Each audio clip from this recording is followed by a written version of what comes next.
none si umuntu agiye kubana n'umuntu murasharinga mu guhaha musharinga muri byose mu guhaha mu kwishyura inzu mu kwishyura amazi bikenewe mu nzu ijana nayo mutanga ijana udashyizemo amazi ushyiremo umuriro uretse nkubaza nta nubwo wigeze unarinyibwira ariko ntabwo njye nakubwiye ko ni kwa Patrick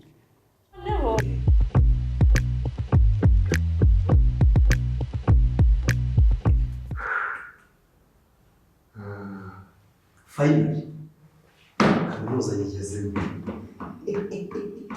narababwiye we sha iyo ntaza kuri kaminuza ntabwo byari gushoboka ninjye wa mbere nkanikukira mu rubyiruko rw'iwacu mu cyaro kuko ni nanjye umuntu wa mbere wize kaminuza noneho maze noneho bazongere banduke njyewe ko zongera kunduka ntabwo nzongera kunduka kuko ubu ngiye gukira njye hejuru nageze kaminuza nk'umukire kubera amafaranga y'umudogiteri nta n'umuzongera kugira umuryango w'iwacu byabaye kuva njye nakandagiye muri kaminuza already ibintu byaragiye umukobwa ariko yewe kubona umutima hariho abantu bambaye ugiye kubana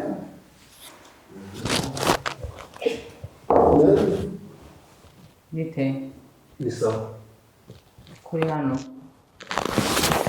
amakuru sawa ni meza ni wowe bari bandangiye bande bari bandangiye ko ari we hari umukobwa bari bandangiye ngo tugomba gufatanya icyumba cyo kuraramo wowe njyewe witwa nde uva he uturutse he mbo amazina yanjye ni Patrick Iradukunda Patrick nkomoka mu muryango ukomeye cyane sogokuru yari gavana w'intara y'Amajyepfo hanyuma ubu papa ashize imyaka 2 yeguye kuboneye ya ubu ni we ngiye nuko muri make ni Patrick ukaba uje ngo tubane ndashaka ko dusharinga icyumba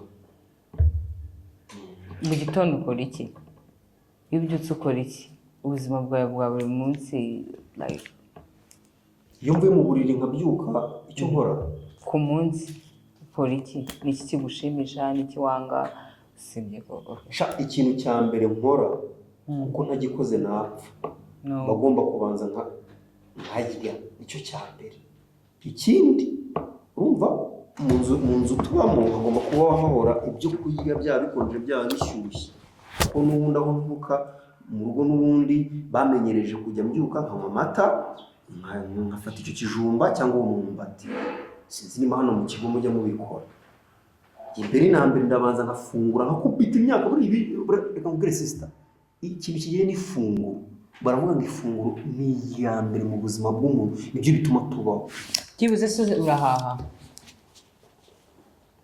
guhaha ibyo guteka urumva iyo umuntu agiye kubana n'umuntu uko biri kose hari ibyo ugomba kuzana nawe akazana kugira ngo mushyire hamwe sinzi niba bigusobanuriye wenda none si umuntu agiye kubana n'umuntu murasharinga mu guhaha musharinga muri byose mu guhaha mu kwishyura inzu mu kwishyura amazi bikenewe mu nzu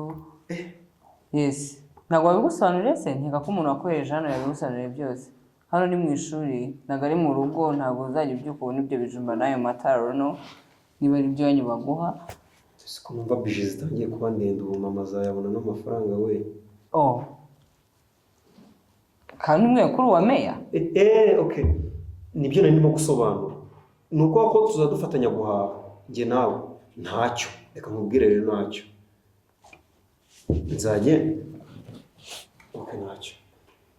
nzampamagara banshira ibitoki mfite umurima tuzana ibitoki 5 bizaba bitumaze ukwezi 5 ibitoki cyose cyangwa igitoki cyose bazabaca 5 ndabeza bizaba bitumaze ukwezi nushaka ujye uhamagara nabo abakobwa b'inshuti zawe zose za hano mu kigo nubwo ntarabamenya ndetse n'inshuti zawe zose zize tubagaburire kijyanye no kwishyura amafaranga y'inzu icyo kibazo kwishyura ni desa ni 100 nayo mutanga 100 udashyizemo amazi ushyiremo umuriro uretse kubaza nta nubwo wigeze unarinyibwira ariko ntabwo njye nakubwiye ko nitwa Patrick. Pamela, okay, Pamela, thank you. None se Pamela, umukobwa n'umuhungu banganya consommation? Hano ntabwo bibara. Gute? Pfa kuba urya, pfa kuba ukoresha ayo masabune n'ayo mazi, pfa kuba uza ukaryama mu nzu wishyura angana n'ayo ngana. Bidashobotse, bidakunze wajya gushaka abandi. None se Pamela, uretse nkubaza nyine ko uko abantu namwe sinzi umuntu wakunyereje njye navuga ko ntashaka abasore. Nyine uretse nanjye nkubaza ko uko abantu namwe mwegera abantu none se ubundi uvuka hehe ko wansetse? Mvuka Kigali. Uri Umunyakigali. Niyo mpamvu urata muri abatesi sha, niyo mpamvu muri abatesi. Akubure kuko icyo Abanyakigali muri abatesi. Kuki Abanyacyaro mwarakaye? Ikibazo mu kindi. Kubera icyo Abanyacyaro iyo umuntu ababaje ikibazo se mwe mumusubiza iki? Amina Abanyakigali mwe mumusubiza ikindi. Nuko icyo ndi turiho kuvugana hano kugira ngo turebe uburyo twabana neza kandi tukabana. Okay, ntacyo. Nibigera mu bintu byo gufungura mu cyo gufata ibyo kurya. Si byo gusa mbese kandi byo wibanze nibyo ukunda ari byo ukunda. Ariko nabyo tugomba kubivuga nk'abantu bakuru. Okay, twagiye ku nzu nta kibazo. Reka nkubwire. Nakubwiye ko inzu ari desa? Yego. Ugomba gutanga 100 naye ngatanga 100. Amazi wenda ntabwo tubizi byajya. Amazi nayo iki? Umuriro nukugura 2 ku kwezi turi 2 nta bintu byinshi dukoresha. Unosi kigura iki gihugu umuriro n'ikigurira rimwe. Aho ugomba kuyatanga. Nishyura umuriro kaminuza. Iyo ako se ntabwo bagusobanurira amategeko y'iki kigo. Erega bambwe ngo inzu tubamo nta hantu na hamwe ihuriye n'ikigo. Uza hano wabonye uca mu kigo? Kare byo.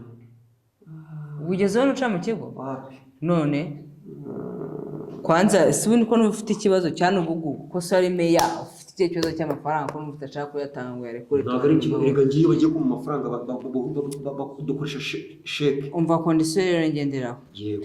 Ngiye mbyuka saa 12. Sibyo? Ajya muri siporo, ngaruka nkafata breakfast yanjye, nkakora shower, nkajya koga, shower no koga. Okay, koga. Yes. Okay.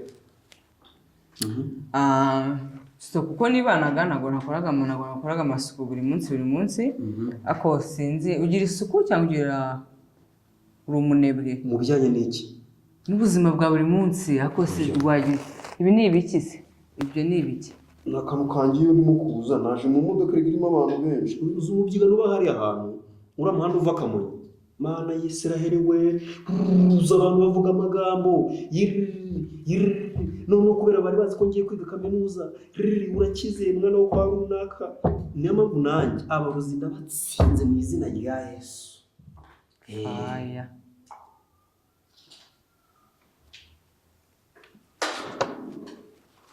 Okay, komeza.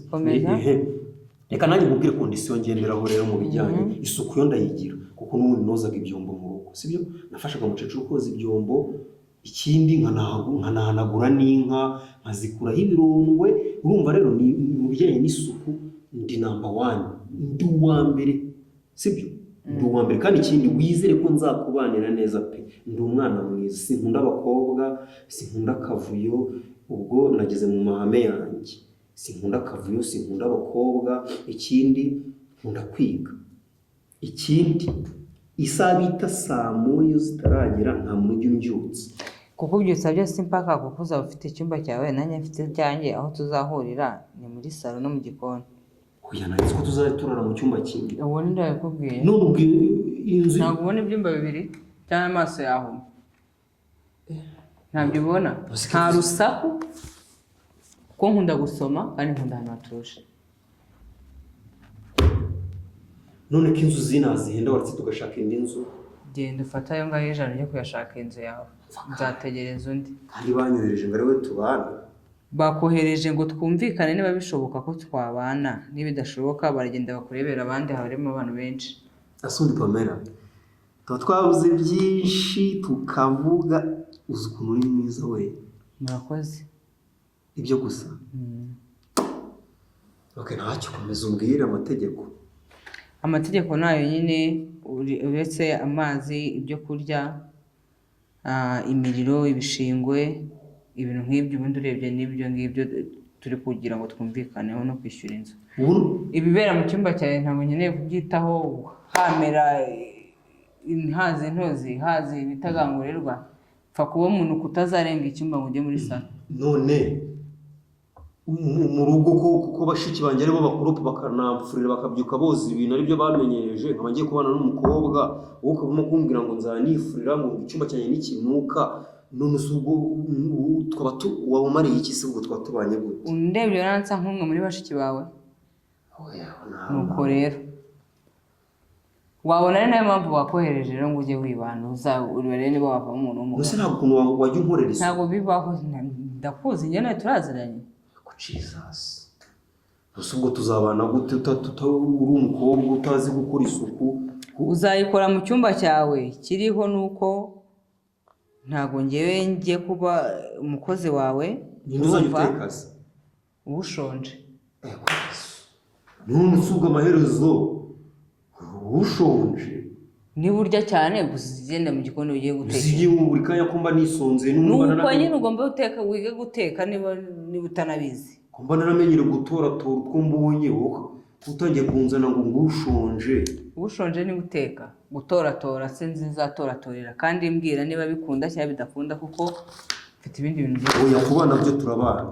Ikintu ntaremera ni ikintu kijyanye n'amafaranga y'inzu. Ubwo ntushaka amafaranga y'inzu nakubwiye ko ari desa 100 ryawe nanjye nkishyura 100 nk'ibisanzwe. Ariko se kabahungu n'abakobwa tutabaho kimwe. Harya ngo witwa nde?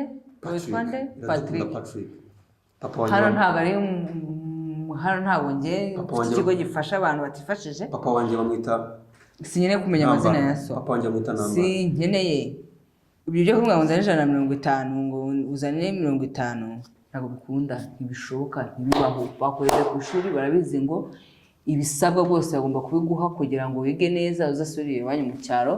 Sinzi ibyo mbishe banarungana mu izina ry'Yesu nizere ko uburoza. Mubona ntubona ukuntu bansuzugura bagasuzugura famiye yo mu rugo. Ngiye kuwa mbere muri no kaminuza nawe ubona ko urimo kunyemeraho. Ntabwo ndi kukwemeraho, njye ndakuzi. Koga b'i Kigali muri rata koko none Israel we iyo mama bimbwira nakaraka amara kuza kwiga muri kaminuza. Nose ubu n'abandi bakobwa niko mumeze ba hano muri kaminuza. Urasohoka hanze ujye kureba niba ari kimwe. Hasi kukivuga nabi Pamela. Tuni gice cyo gukora. Yego Yesu shagiye mu gushima. Pamela. Uzi kugenda kubwira ikibazo cy'amafaranga y'inzu. Ibintu birakaze kuwa kaminuza nzayishobora n'abakobwa b'abirasi. Ariko mubeho mbere ndabizi n'udaho navuye mu banyeshyari mu cyaro ni mu bantu bangirije badashaka ko nagiza kaminuza ngo ndeze imbere. Ndabizi ngiye kuba abantu bahambere kandi ikindi ndabizi ntazajya gushyira amafaranga y'inzu ngiye ngo mu cyaro ngiye abanye Kigali mu mushuge apana.